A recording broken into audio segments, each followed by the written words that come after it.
नाज़रीन तव्हांखे ॿुधाईंदा हलूं वॾ बलूचिस्तान बर्क क़ौम परस्त अॻवान सरदार अताउल्ला ख़ान मैंगल जे लाॾाणे ते GSN मुहाज़ चेयरमैन रियाज़ अली चांडियो, नवाज़ शाह भाडाई, मुमताज़ बिरोही, गुलाम नबी खट्टी, डॉक्टर असगर मीरजत, मलक चांडियो, सलीम हाजानी जी अॻवाणी में वफ़द तॾे ते पहुची सरदार अख्तर जान मैंगल सां ताज़ियत कई।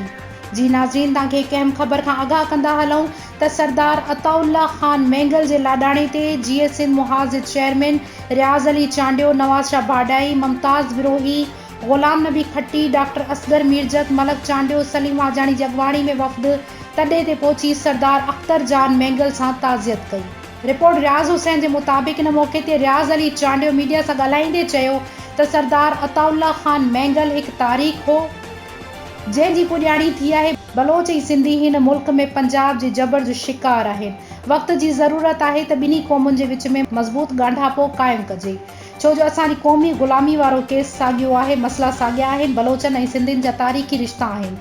साईं GM सैयद अताउल्ला ख़ान मैंगल जहिड़नि वतन जे हुरियत पसंद जेको गॾियल बिरादरी जो इतिहाद वारो माहौल जोड़ियो हो, उन खे कोशिश करे वधीक फाल बणाईंदासीं।